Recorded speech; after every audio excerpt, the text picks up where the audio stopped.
This is OwlUp, where learning happens in minutes, not hours. For a deeper journey, explore all our courses at owlup.co. Now, let's dive in.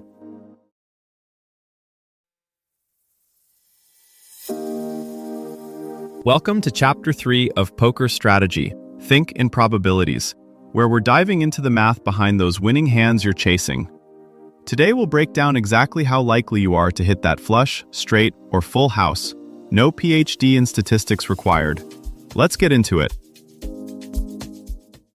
You're more likely to be dealt pocket aces than to play a full session without making a mathematically bad call. A late-night hand, a tempting draw, a pot that's just a little too big, and, without noticing, you've stepped away from math and back into wishful thinking. At some point, every serious player discovers an uncomfortable truth. Most tough decisions at the table are actually simple arithmetic hiding behind noise and adrenaline. The cards feel unpredictable, but under the hood the game is rigidly structured. 1,326 starting hand combinations, millions of possible 5-card outcomes, and a fixed, knowable number of cards that can save you, or sink you, on every street. Once you start seeing hands as combinations instead of dramas, patterns emerge. That gut feeling you used to trust becomes just another data point, not the boss. The real power comes from quietly counting your outs, weighing pot odds against the price of a call, and asking one relentless question. If I made this decision 1,000 times, would I want this exact spot to repeat? So where does that leave you in an actual hand, with the clock ticking and chips in the middle? This is where probability stops being a concept and becomes a habit. Now you're layering details: how ranges collide on different board textures, how multi-way pots shrink the value of pretty hands, how stack sizes quietly rewrite the script of what's profitable.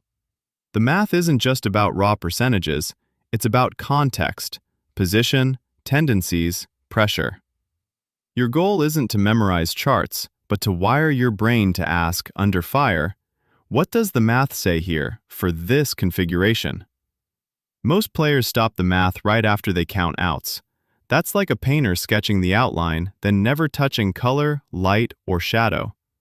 The outline matters, but the picture isn't finished until you layer in how those outs interact with the pot, the stacks, and the people. Start with pot odds, but don't stop at call or fold. Turn it into, if I hit, how much more can I realistically win? That's implied odds. A bare flush draw in a tiny pot with tight opponents has worse real value than the same draw in a bloated pot against someone who can't fold top pair. The raw percentage hasn't changed, the payoff has. Then flip it. When do you want someone to chase? If the pot is $100, you bet $50 and their draw hits 20% of the time, their break-even call is $25.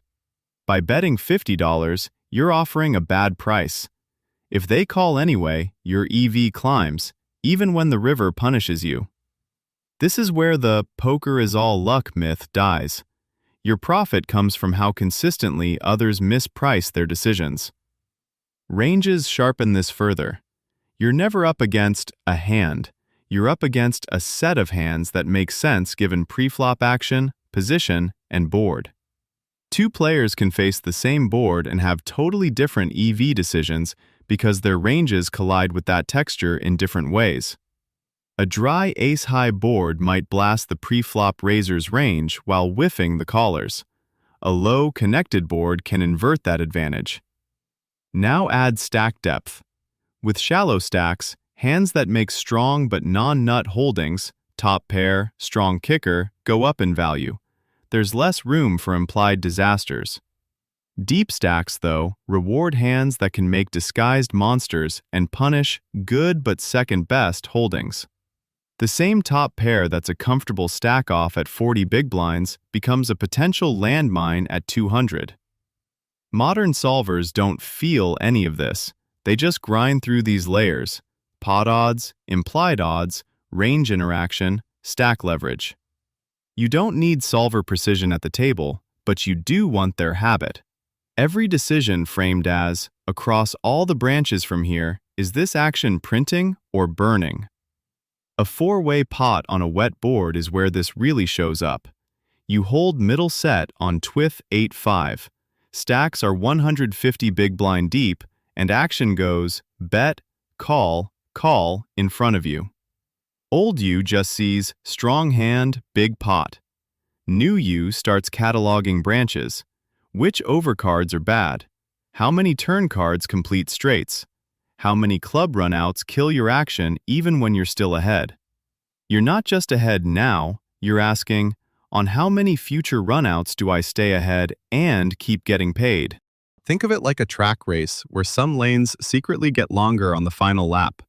In multi-way, certain turns, cards not streets, silently stretch the distance you have to run to win the pot.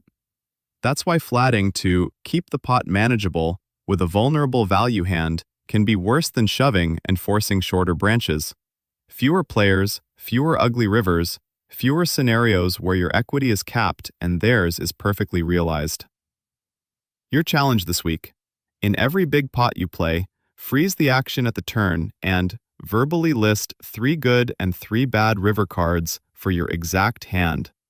Then force yourself to choose a line. That small, bet big, check, that changes how many of those rivers you're willing to see. Don't worry about perfect accuracy. Focus on deliberately shaping the future tree instead of drifting into it. Solvers hint at where this is heading. Poker as a live laboratory for decision science.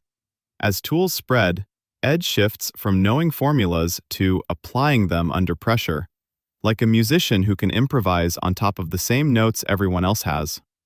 Regulators may lean on AI to spot collusion patterns too subtle for humans.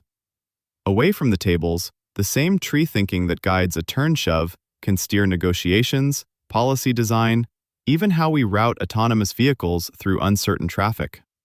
When you treat each hand as a small research project instead of a drama, your win rate becomes less streaky and more like a steadily rising line on a graph. The next step is curiosity.